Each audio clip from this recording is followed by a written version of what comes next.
उज्जैन का महाकाल 12 ज्योतिर्लिंगों में से प्रमुख स्थान रखता है। क्या आप जानते हैं कि उज्जैन में भगवान महाकालेश्वर कब विराजे?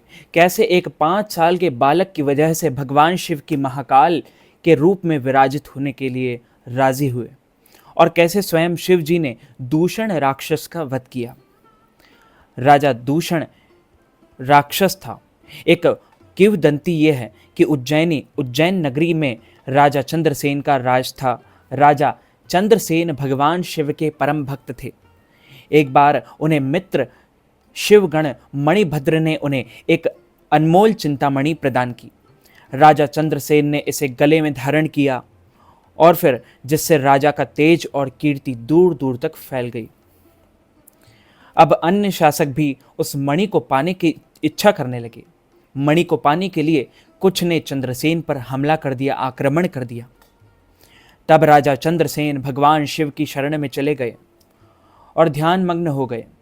चंद्रसेन ने जब शिव जी के ध्यान में मग्न थे तब एक विधवा गोपी अपने 5 साल के छोटे बालक को साथ लेकर दर्शन के लिए आई और चंद्रसेन को शिव जी की ध्यान भक्ति में लीन देखकर वो छोटा सा बालक भगवान शिव की भक्ति करने में आतुर हुआ। राजा विक्रमादित्य के द्वारा इस महाकालेश्वर ज्योतिर्लिंग का निर्माण करवाया गया। बालक अपने घर में एकांत जगह में बैठकर भगवान शिवलिंग की पूजा अर्चना करने लगा। बालक की माँ ने बुलाया लेकिन वो नहीं आया।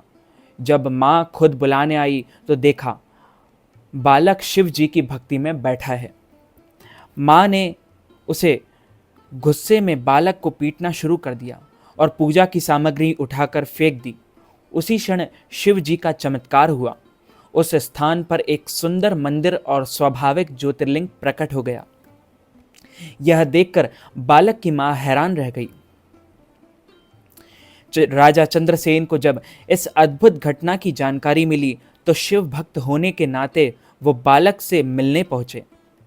वो राजा भी वहां पहुंचे जो मणि के लिए युद्ध करने पर उतारू थे।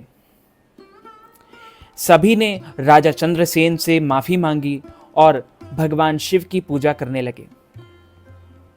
तभी हनुमान जी प्रकट हुए और उस बालक की पूजा की प्रशंसा की। इस घटना के बाद स्वयंभू दक्षिणमुखी ज्योतिर्लिंग स्थापित हुआ जिसे हम सभी महाकालेश्वर ज्योतिर्लिंग के नाम से जानते हैं। इस स्थान से जुड़ी एक और पौराणिक कथा बहुत ही प्रसिद्ध है जो बताती है कि भगवान शिव स्वयं धरती को चीरकर महाकाल रूप में प्रकट हुए थे।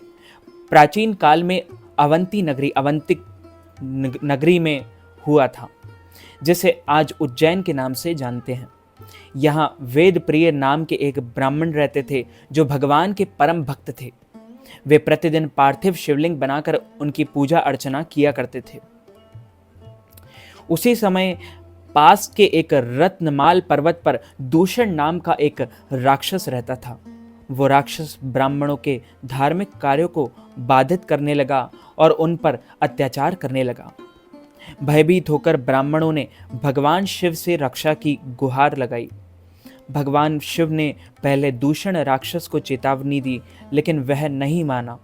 अंततः जब दूषण ने ब्राह्मणों पर हमला किया तब भगवान शिव धरती फाड़कर महाकाल रूप में प्रकट हुए और उस राक्षस का वध कर दिया। दूषण राक्षस का वध करने के बाद महाकाल ने राक्षस की भस्म से अपना श्रृंगार किया, कोमल भस्म से अपना श्रृंगार किया, सुंदर आभूषणों द्वारा सुसज्जित किया और उसके बाद इस चमत्कारिक घटना से भय मुक्त हुए। ब्राह्मणों ने भगवान शिव से निवेदन किया कि वे सदा के लिए वहीं विराजमान रहें। भक्तों की प्रार्थना से प्रसन्न होकर भगवान शिव ने उस स्थान को अपना निवास बना लिया। तभी से यह स्थान श्री महाकालेश्वर के नाम से प्रसिद्ध हो गया। बोलिए महाकाल राजा की जय। श्री राजा महाकालेश्वर भगवान की जय।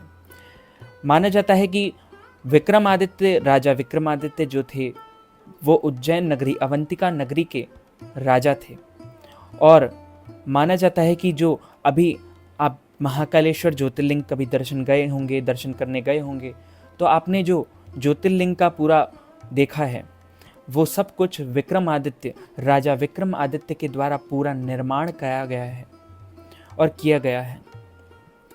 माना जाता है कि उज्जैन अवंतिका नगरी में कोई भी राजा रात नहीं रुक सकता। यदि वो रात रुक जाता है तो उसकी सत्ता चली जाती है और उसे उसका पद छीन लिया जाता है, या कुछ प्रभाव द्वारा, कुछ शक्तियों द्वारा उसका सिंहासन, उसका पद, उसकी प्रतिष्ठा, मान सम्मान सब कुछ नष्ट हो जाता है। माना जाता है कि उज्जैन के राजा महाकाल हैं। स्वयं महाकाल वहाँ विराजमान है। महाकाल के साथ वहाँ पर 84 महादेव भी विराजमान हैं। आप कभी वहाँ पर जाएं तो 84 महादेव के दर्शन अवश्य करें। तो दोस्तों, इस वीडियो को ज़्यादा से ज़्यादा लोगों तक शेयर कीजिएगा, लाइक कीजिएगा, कमेंट कीजिएगा और चैनल को सब्सक्राइब करके बेल आइकन को भी ऑन ज़रूर कर लीजिए। आप सभी को जय श्री महाकाल।